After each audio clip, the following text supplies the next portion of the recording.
আমাদের কাছে বিবেক সরকার নামে কুঞ্জমলা এলাকার বিবেক সরকার নামে একজন লোক আমাদের কাছে অভিযোগ করেছিলেন যে গত 5 তারিখ ওনার ঘর থেকে চোরদর হানা দিয়ে বিভিন্ন জিনিস চুরি করেছে, সিলিন্ডার, গোল্ডেন অর্নামেন্টস এবং অন্যান্য সামগ্রী চুরি করেছে। এবং ওনার সিসিটিভি ফুটেজ অনুসারে আমরা দেখে কয়েকজন চোরকে শনাক্ত করা হয়।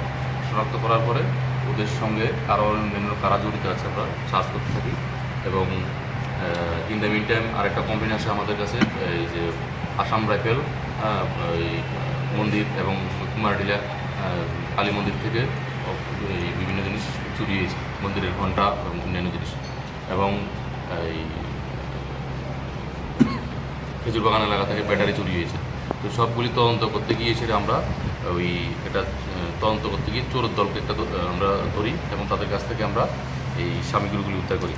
জলের ট্যাপ উদ্ধার করি, স্টিলের জলের ট্যাপ,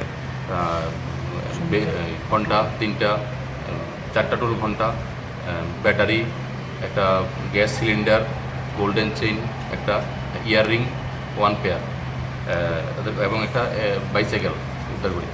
উদ্ধার করার পরে যদিও এইগুলি ওদের স্বীকারোক্তি মূলে আমরা যেই ওরা বিক্রি করে যার কাছে একজন উন্নামূলকী রাকেশ সরকার রাধানগর এলাকার ওর দোকানে গিয়েই আমরা মূলত এই ওয়াটার চুরির সামগ্রীগুলি আমরা তাদের উদ্ধার করি।